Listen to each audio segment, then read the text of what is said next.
Bonjour à toutes et à tous, j'espère que vous allez bien. Si je te dis, je veux me libérer de ce que je porte pour les autres, est-ce que ça te parle ?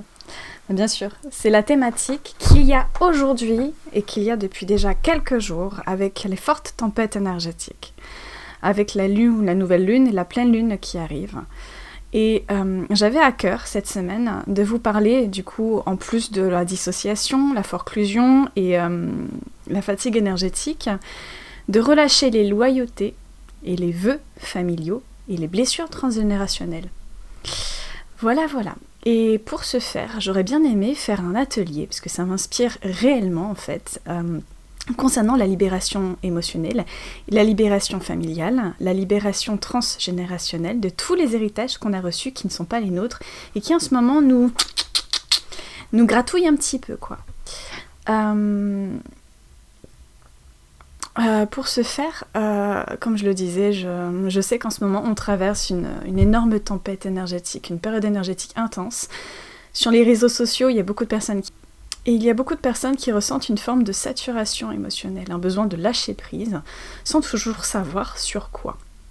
Donc la thématique que je vous propose, pour, on va dire, soit ce week-end, soit le week-end prochain, sachant que ce week-end c'est le week-end Pentecôte, il y a 3 jours, et le week-end prochain je n'ai rien de prévu pour le moment, donc ce serait comme d'habitude le dimanche 15, ou alors le samedi 14 si vous le souhaitez.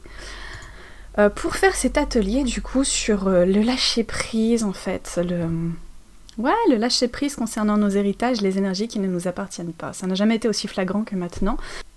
Donc avec ce besoin de lâcher-prise, sans vraiment savoir toujours sur quoi on doit lâcher prise, ce qui est fort en Theta, c'est que nous faisons une lecture intuitive pour savoir d'où vient en fait la problématique du moment par rapport à vos nerfs qui se tendent.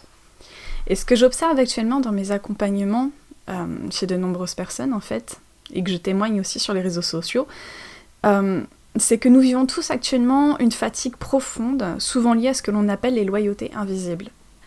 Les vœux, les fidélités inconscientes, liées à la famille, aux lignées, et à des schémas qui ne nous appartiennent plus depuis longtemps. Quel que soit le travail qu'on a fait en amont, qu'il a été profond ou non, en ce moment, les schémas répétitifs, les schémas familiaux et les vœux reviennent puissance 4 pour nous rappeler évidemment notre puissance d'action, notre puissance de créativité et notre puissance d'être. Cela se traduit en général par des blocages dans la réussite. Si tu as fait des séances, que tu as travaillé sur toi actuellement, sur la créativité, sur la réussite, sur le fait de briller en société, il se peut qu'actuellement tu rencontres ce genre de problématiques à cause de ce que les ancêtres, ou alors de tes vies, ou de tes vies antérieures, ou du karmique, t'offrent pour que tu puisses continuer à travailler vers cette voie. Il y a aussi, en général, la thématique de la difficulté à prendre sa place. Pour moi, par exemple, ça n'a jamais été aussi flagrant. Depuis que je suis enceinte, je n'ai jamais eu ce genre de problématique, mais c'est vrai que moi, je tiens un carnet de route très strict sur la spiritualité me concernant et toutes les problématiques que je rencontre, et c'est pour ça que j'avance très vite, d'ailleurs, dans la psycho, l'énergico et le développement personnel. C'est que ces notes, en Theta Healing, on nous le suggère d'avoir ce genre de carnet, me permet du coup de prendre du recul et de noter, pour faire les tests musculaires, ce qui part et ce qui je me permets de rester. Donc pour prendre sa place actuellement, moi c'est très simple, c'est qu'en fait je suis la dernière de la famille, et c'est totalement ok d'avoir un deuxième enfant et de se dire mais en fait ma deuxième grossesse n'est pas la même que la première, et il est ok pour moi en fait de prendre ma place en tant que jeune maman, en tant que nouvelle maman à nouveau, pour pouvoir en fait tout simplement poser une limite entre la famille qui m'a vu naître et la famille que je suis en train de créer à nouveau. Donc voilà, le fait de prendre sa place dans l'espace, dans le temps et dans les dimensions. Il y a aussi l'impression de devoir porter les émotions et les responsabilités des autres. Les gens, quand ils ne connaissent pas les outils énergétiques, thérapeutiques, émotionnels, ils vont péter des grosses colères, des gros câbles de rejet, de rancœur, de rancune.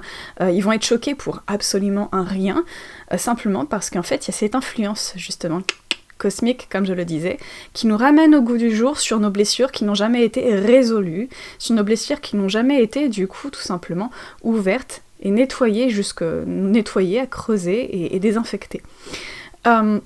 Ce qui nous donne l'impression, en fait, tout simplement, de ne pas avoir fait le boulot, alors que le taf, il a été fait, il a été accompli, et on a toujours cette sensation de porter les émotions, les responsabilités des autres, alors que non, ce ne sont pas nos responsabilités ni nos émotions, ce sont ceux des autres, de nos ancêtres, qui peuvent parfois nous faire culpabiliser. Et ça, c'est pas ok. On peut également aborder cette thématique-là pendant cet atelier-là, et évidemment, il y a toujours un blocage, une croyance racine, qui nous permettra de résoudre toute cette problématique et d'être beaucoup plus ouvert et beaucoup plus apaisé pendant du coup ces 2 semaines de nouvelle et pleine lune. Une autre thématique, c'est la culpabilité diffuse, comme je le disais, dès qu'on commence à se choisir soi-même, qui est liée du coup avec les émotions et les responsabilités des autres. Et oui, quand on a l'habitude de vivre dans une famille avec cette clause de loyauté, avec ces vœux de loyauté et de fidélité, et qu'on n'a pas fait les divorces énergétiques avec papa, maman, les frères ou les sœurs, cette culpabilité arrive beaucoup plus vite qu'à n'importe quel moment, et elle est beaucoup plus profonde également. Donc on a toujours un problème pour se choisir soi-même et se prioriser, sachant que en fait, l'inconscient collectif et la société ne nous permet pas de nous choisir nous, d'être égoïste le temps en fait d'un moment, le temps d'une blessure, le temps d'un repos, et nous force en fait à être une autre version de nous qui est erronée, qui n'est plus ce qu'on était et qui n'est plus du tout ce qu'on aspire à être.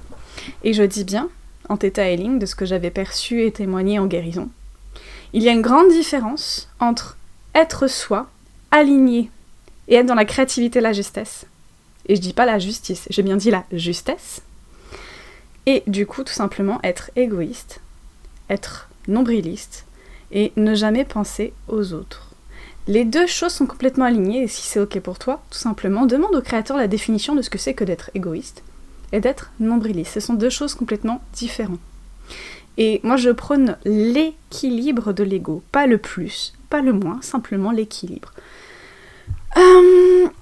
Donc voilà, pour tout ça, pour en parler de cet atelier.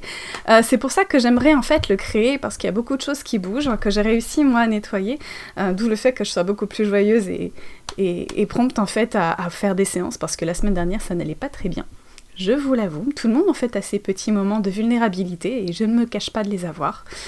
Pour vous créer un espace de sécurité, dans le respect, évidemment, dans la bienveillance, dans quelque chose comme d'habitude d'amical, pour que nous puissions nous retrouver dans un cocon les uns avec les autres, pour pratiquer en fait en ayant confiance, de manière à identifier nos schémas transgénérationnels évidemment qui sont actuellement à l'œuvre, mais aussi pour comprendre d'où viennent ces fidélités inconscientes, qui ne nous permettent pas du coup d'être la meilleure version de nous-mêmes dans le présent, ni en fait de commencer à devenir une autre personne que nous-mêmes, notre nous du futur. Se rappeler de notre nous du futur pour être encore plus embelli et épanoui au quotidien. Donc du coup, on pourra faire cela pour annoncer un processus de libération en douceur, évidemment, grâce à l'outil que j'utilise au quotidien et qui est juste formidable parce qu'il est complet, il est dense et il va du coup dans les 4 corps conscients et inconscients qui est le Theta Healing. Durant cet atelier, il ne s'agira pas de juger ou de critiquer sa famille, ni de couper tous les liens. Évidemment, ça ce n'est pas Theta Healing, ça ce n'est pas thérapeutique, et ce n'est pas sain non plus. Ce n'est pas ce que nous allons chercher. Nous allons plutôt retrouver une posture juste, toujours la justesse en fait, la posture de nous, notre nous d'amour, notre nous de compassion, où chacun est à sa place. Et là, on va me dire, ok, mais c'est quoi ma place ? On pourra également l'aborder pendant cet atelier parce qu'en général, transgénérationnel, ancêtres, les karmiques, les vies antérieures, parfois font que nous avons du mal à trouver notre place à cause ou grâce, justement, à nos fratries, à nos parents et à ce que nous vivons dans la société au quotidien. Donc, nous pourrons aborder cela aussi. Cet atelier, il sera ouvert à toutes les personnes et à tout le monde, dans la limite évidemment de 5 personnes, qui sont en recherche de meilleure santé, d'être moins stressés, moins de pression, moins d'angoisse également au quotidien, en recherche de clarté intérieure, de spiritualité, d'ouverture d'esprit et de cœur évidemment, pour pouvoir être beaucoup mieux au quotidien sans être stressé par la vision et le fait de vivre avec l'autre au quotidien. Évidemment de légèreté, qui dit du coup ouverture, liberté émotionnelle, dit légèreté dans le fait de vivre au quotidien, et d'alignement, c'est-à-dire savoir qu'est-ce qui va avec toi, qu'est-ce qui va avec ton cœur, te connecter avec ton cœur et avec ce qui est juste pour toi au quotidien, ce qui ne te permet pas de vivre dans la frustration, dans les émotions négatives, dans l'énergie négative. Tout simplement de vivre du coup avec un alignement, quelque chose qui est fait pour te procurer de la paix, de l'apaisement et de la joie et du fun et du kiff au quotidien. Donc voilà, je propose cet atelier-là, comme d'habitude, entre 30 et 50 euros. Je n'ai pas encore réfléchi au prix, mais mes ateliers en général restent abordables pour que les gens qui n'aient pas les moyens puissent justement avoir accès au Theta-Healing, à cet outil qui est incroyable, et du coup commencer à en prendre conscience. Comme je le disais, j'aimerais bien le mettre la semaine prochaine, parce que là, il y a du coup le pont de la Pentecôte, et je suis pas sûre que beaucoup de monde soit disponible et envie de prendre une demi-journée du dimanche ou du lundi pour pouvoir justement participer à cet atelier, excusez-moi. Et par conséquent, je pensais le placer au 14. Donc n'hésite pas à me mettre en commentaire si c'est ok pour toi qu'on place ça, le dimanche 14. Si tu ressens le besoin, tu peux me contacter pour plus d'informations concernant tout ce que je viens de dire, ou tout simplement de venir par MP, Messenger, Facebook, Instagram, LinkedIn, les réseaux où je suis, pour t'inscrire directement et librement. Là, je vais peaufiner un petit peu mon site en ligne, mais tu pourras aussi directement y aller. Concernant le paiement, par contre pour les ateliers, il faut en effet faire le paiement et effectuer le paiement avant que l'atelier ne se crée. Autant pour les séances, pour tout ce qui est séance thérapeutique, il n'y a aucun problème, on fait ça après séance, dans la confiance et du coup dans ce que les choses t'ont permis d'avancer. Mais autant pour les ateliers, je sais ce qu'il faut et je sais que déjà 30 € l'atelier de Theta Healing, c'est vraiment vraiment pas cher quand on sait qu'un atelier en général c'est entre 50 et 80 € quand on regarde dans d'autres pays. Bien évidemment, je vous attends et je vous accueille avec le cœur ouvert, l'esprit ouvert, avec bienveillance et tout le respect qu'il est possible d'avoir par rapport à vos thématiques. Sur ce, j'espère que cette petite vidéo vous aura permis d'ouvrir votre esprit par rapport aux certaines problématiques qu'il y a actuellement. En tout cas, moi, c'est celle qui m'appelle le plus et dans lequel je me sens le plus à l'aise pour vous guider et vous accueillir. Sur ce, je vous souhaite une magnifique journée et n'hésitez pas. Ciao!